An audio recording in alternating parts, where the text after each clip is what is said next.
안녕하세요 여러분, 강경의 스테이션비입니다. 자, 오늘의 주인공은 1억 원의 몸값을 자랑하는 GV80의 쿠페 버전을 가지고 왔습니다. 이 차는 380마력이라는 엄청난 괴력을 발휘하는 V6 트윈 터보 엔진입니다. 소리 한번 들어볼까요?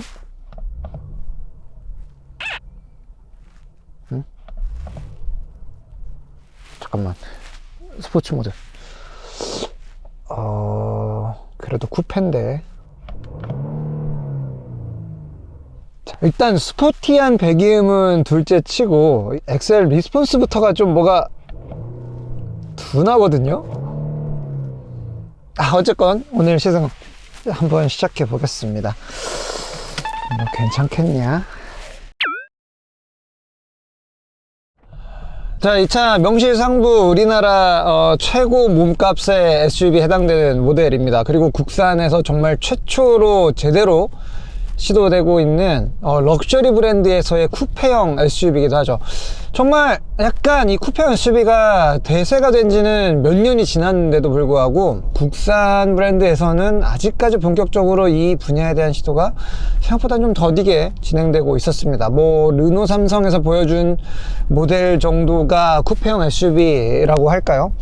그 외에는 딱히 존재하지가 않았었죠. 근데 그 모델마저도 사실 르노 삼성은 굉장히 작은 엔진, 굉장히 낮은 마력, 이런 부분들로 인해서 사실상 스타일링적인 요소만 쿠페였지 달리기 성능은 쿠페의 그것이라고 보기에는 뭔가 좀 아쉬운 게 있었단 말이죠. 자, GV80는 380마력입니다. 이 슈퍼차저 모델 같은 경우에는 약 10% 정도가 더 올라간 415마력까지도 출력이 솟구치게 되는데요. 자, 이렇게 되면 400마력을 넘는, 그리고 또 1억 원을 넘는 여러모로 우리나라에서 의미심장한 역사적으로 포인트가 될 수 있는 특별한 모델임은 두말할 나위가 없습니다. 진짜 성능도 그만큼 잘 따라와 줄까요?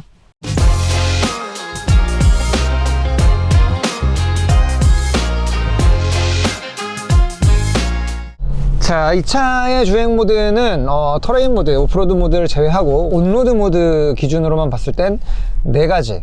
사실상 이제 에코, 컴포트, 스포트 3가지입니다. 그리고 인디비주얼, 마이 모드가 따로 붙게 됩니다. 개별 설정들을 원하는 대로 고를 수가 있는 방식인 거죠. 그렇지만 이 415마력짜리 슈퍼차저, 이 슈퍼차저 48V 시스템 버전에는 이 차에는 없는 스포츠 플러스 기능까지 들어간다고 해요. 과연 기본형 스포츠 모델에서는 제로백이 얼마일까요?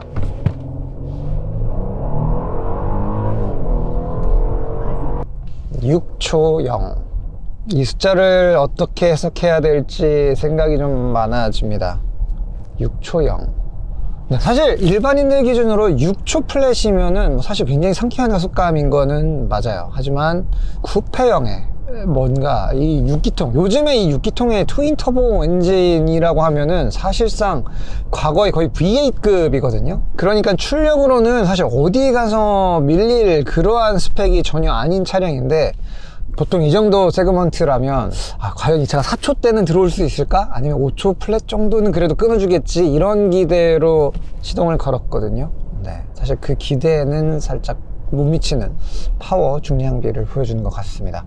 뭔가 진짜 멋진 이 외관의 스펙에 비해서는 달리기 실력은 조금 과속 방지턱이 있습니다. 혹시 모르죠? 한번 다시 해볼까요? 잘해봐라. 5초 때는 들어가야지. 체면을 세운다. 출발.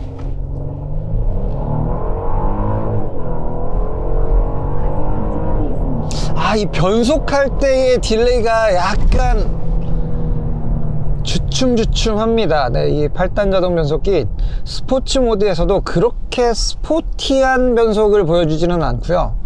1단에서 2단, 2단에서 3단으로 넘어갈 때 그 분절되는 느낌, 잠깐 동력이 일단 끊기고 숨을 한번 고르는 그 작업이 2번이 들어가야지만 시속 100km까지 도달을 합니다. 다행히 이번에는 기록을 조금 더 당겨서 5.8초대 기록이 나오기는 했어요. 5.86초. 뭐 다 잘라내고 그래도 5초대에 들어왔다 이렇게 얘기하면 쿠페 디자인, 그리고 이렇게 완전 대형급의 쿠페형 디자인인데 그 정도면 괜찮다 할 수 있겠지만 개인적으로는 여기에서 1초 정도는 더 빨랐어야 이 차의 위상에 걸맞는, 그리고 이 차의 가격에 걸맞는 성능이라고 할 수 있지 않았을까 생각이 듭니다.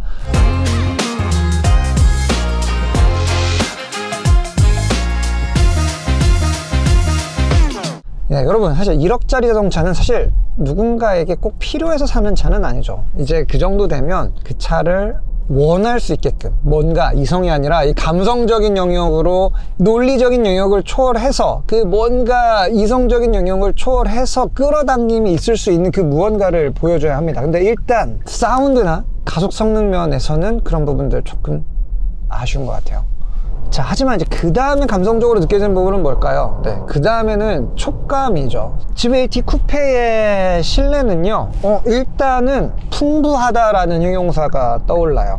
네, 쓰고 있는 이런 가죽들이나 색상을 대비를 시킨 이런 스티칭들이라든지, 그리고 또 이번에 여기 인테리어 패키지로 새롭게 들어온 이 리얼 카본 무늬, 이런 부분들은 이 부분에서는 분명히 우위점을 가지고 있어요. 특히 저는 개인적으로 카본 무늬의 이 트림, 이 차에 들어가 있는 이 카본 무늬는 십자로 교차되어 있는 평범한 카본 무늬가 아니라 그 안에서 다시 입체적인 패턴을 만들어낸 진짜 카본 트림입니다.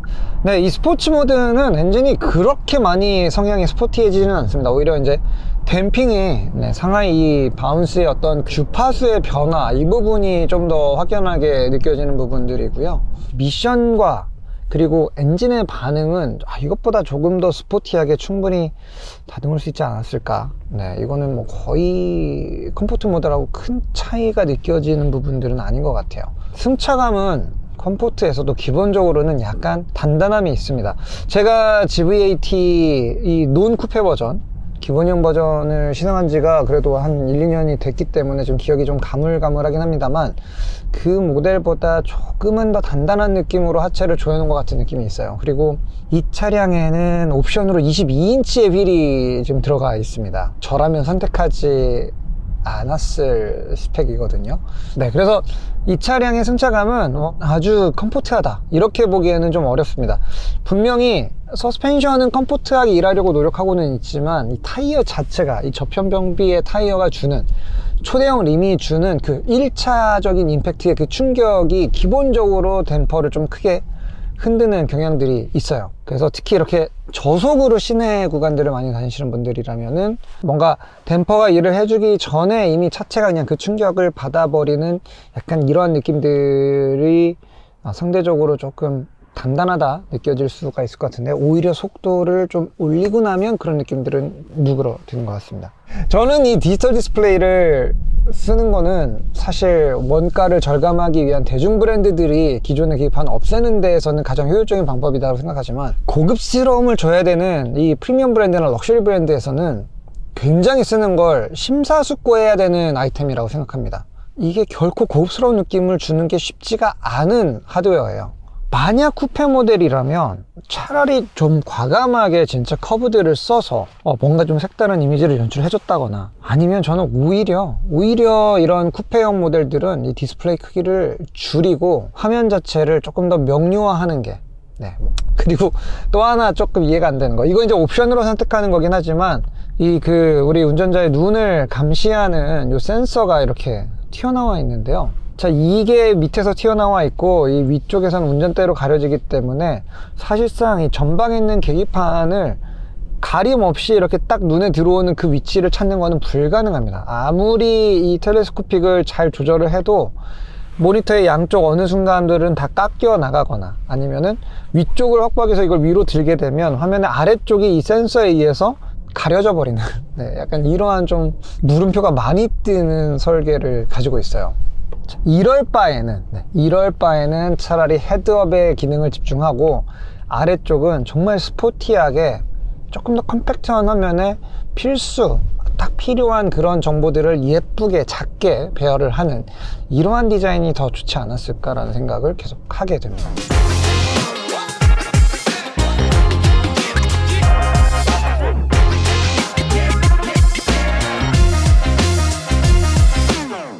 지금은 노멀 모드 상태인데, 사실 이 타이어가 워낙 접지 면적을 넓게 가져가고 있다 보니까 하체가 말랑말랑해도 기본적인 이 타이어의 메커니컬 그립으로 차를 방향을 빨리빨리 끌고 나가는 이러한 느낌들을 보여줍니다. 조종성 자체가 나쁘지 않다라는 이야기거든요.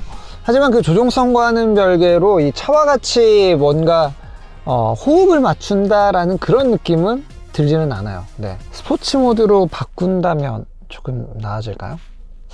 1억 원짜리 몸값이라면, 이 정도의 덩치라면 이 몸뚱아리를 잘 다스리기 위해서 사실상 후륜 조향이 들어갔었어야 되는 게 맞다라고 생각을 합니다.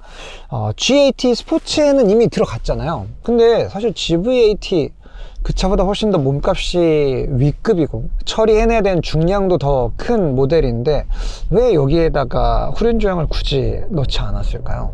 게다가 쿠페 모델이라면 적어도 논쿠페 버전보다는 좀 더 민첩한 성능을 위해서 이 차에만이라도 후륜 조향을 넣어줬었으면 아마 꽤 좋은 상품 구성이 되었을 거라고 생각합니다. 스포츠 모드에서는 일단 핸들링 감각이 굉장히 차이가 많이 납니다. 네, 이 수평을 좀 더 깨지 않으려고 하는 의지가 확실해졌고요.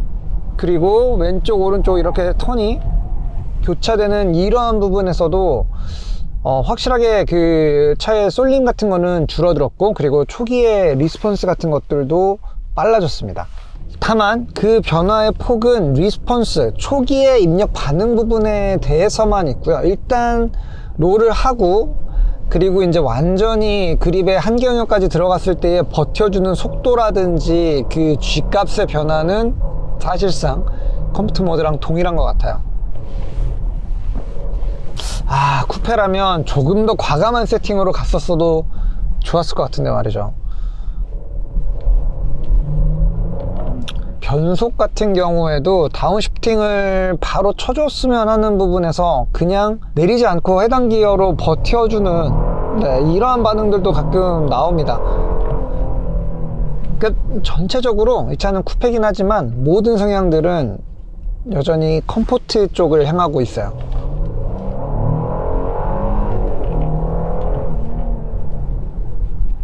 뭔가 초기 반응의 변화 때문에 쿠페 재밌는 차가 될 수도 있겠는데 라는 기대가 막 들다가 거기서 끝나버렸습니다. 기본적인 핸들링 성향은 여전히 언더스티어예요.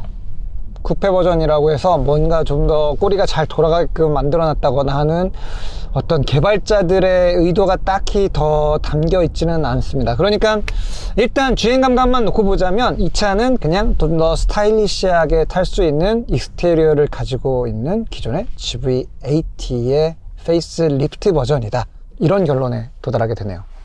차량의 전체적인 느낌도 그렇지만 이 엔진 역시도 사실 거의 400마력에 육박하는 그러한 높은 출력을 가졌지만 애초에 DNA는 스포티함이 아니라 그냥 풍부한 토크를 내기 위한 뭔가 날렵한 느낌보다는 둔탁하고 그리고 부드러운 느낌을 주는 그러한 엔진 성향에 가깝습니다.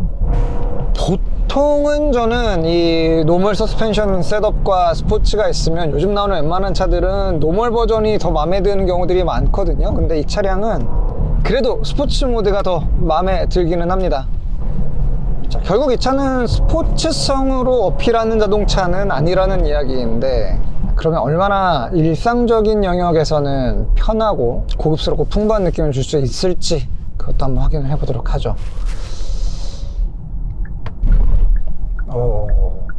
네, 지금 가장 부드러운 댐퍼 셋업에서도 저렇게 도로가 좀 깨진 부분들 지나갈 때는 그냥 차 셰시 전체가 이렇게 한번 뱅 하는 느낌이 날 정도거든요.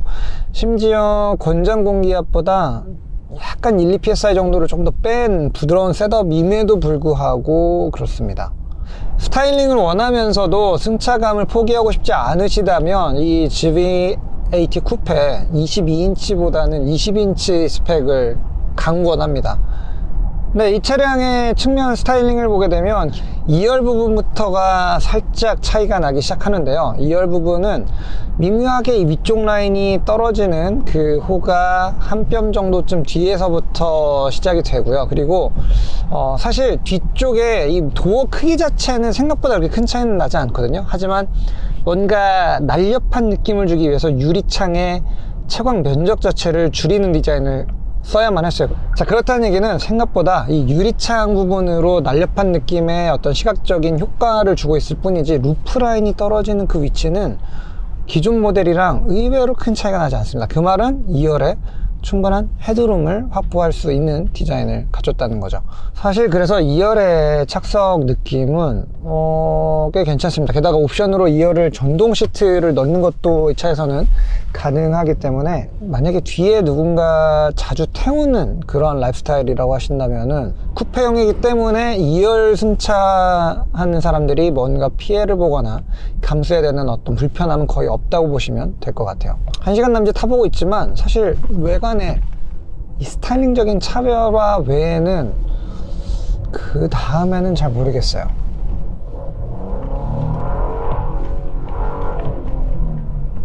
스포츠 모드에서도 롤링에 대한 변화는 크지만 이 피칭에 대한 저항성은 그렇게 크지는 않은 것 같아요.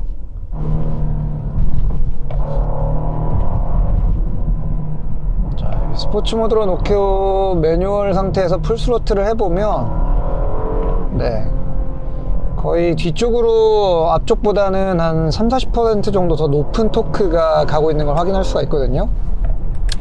하지만 그럼에도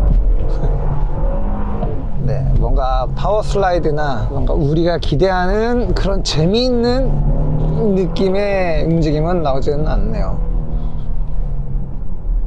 BMW에서 나오는 X 시리즈 SAV들도 보면은 이 짝수 홀수로 해서 쿠페형과 그렇지 않은 일반형 모델들 이원화해서 운영을 하고 있잖아요. 근데 그 차량들 같은 경우에도 보면 확실히 쿠페형 모델들은 정말 스포티한 감각을 한층 더 많이 불어넣는 이런 세팅을 가지고 갑니다. 사실 그래도 되거든요. 못할 이유가 뭐가 있을까요?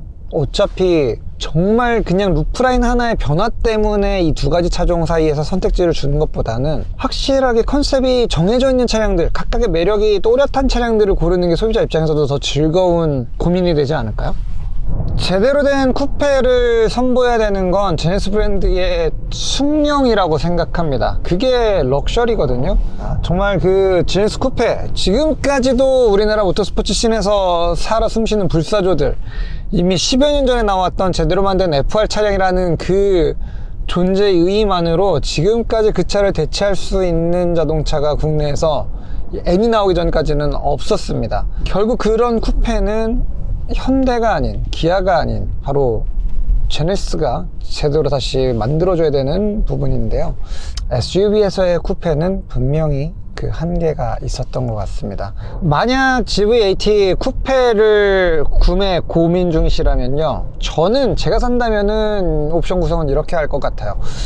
굳이 3.5 엔진이 필요한가라는 생각이 듭니다. 어차피 스포티한 주행을 기대하기에는 큰 기대를 안 하는 게 좋기 때문에 저라면 그냥 2.5 기본 엔진, 네, 그래도 300마력 정도는 나오는 그 엔진을 그대로 유지할 것 같아요. 그리고 사실상 이런저런 옵션들을 굳이 많이 더하기보다는 진짜 딱 필요한 옵션으로 최소한의 구성을 해서 1억을 넘는 그 금액대보다는 8천만 원대에서 끊을 것 같습니다. 만약에 뒷자리에 사람을 태우는 경우가 많다, 뒷자리에 진짜 그 전동 시트의 이 효용성을 느리는 경우들이 많다 한다면 파퓰러 패키지 하나 정도를 추가하는 것, 네, 이게 그 옵션을 다 모은 걸 한 10% 정도 싸게 해주는 묶음 패키지거든요. 뭐 그걸 선택하거나 진짜 필수 옵션인 파노라마 선루프 정도, 그리고 드라이빙 어시스턴트 패키지 1 정도를 선택하고 끝낼 것 같습니다. 그러면 한 8,600 정도?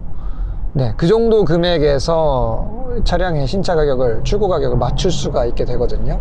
사실 이 차량, 이 제네시스 요즘에 이 그 옵션 트림 전략을 보면 옵션을 1억짜리를 만들든 8천만 원대에서 끝내든 사실 외관상으로 느껴지는 차이는 거의 없단 말이에요. 어차피 이 차량은 스타일링으로 타는 차이기 때문에 저라면은 그냥 8천만 원대 가격에서 딱 합리적인 선을 그을 것 같습니다.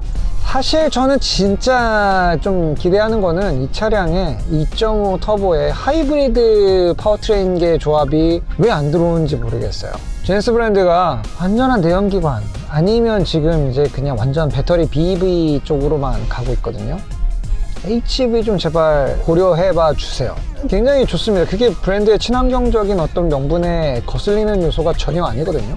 그냥 2.5 터보의 하이브리드 합산 출력이 이제 300마력이 넘을 텐데 정숙성, 연비, 그리고 강력한 출력, 이 프리미엄 브랜드로서 필요한 그 모든 것들을 한 방에 손에 놓을 수가 있잖아요. 꼭 좀 출시가 되었으면 좋겠습니다. 자, 이 GV80 쿠페 사실 시승 시간이 그냥 딱 하루밖에는 없어서 굉장히 좀 짧은 시간 동안 잠깐 타보고 시승기를 남기게 됐는데요. 다음에 좀 더 여유있게 탈 수 있다면은 그때는 아마 이 다른 차종들과 좀 비교를 하면서 같이 대결을 해보는 이런 시간들도 한번 만들어 보면 좋을 것 같습니다. 저희는 다음 영상에 더 재미있고 유익한 내용으로 찾아오도록 하겠습니다. 고맙습니다.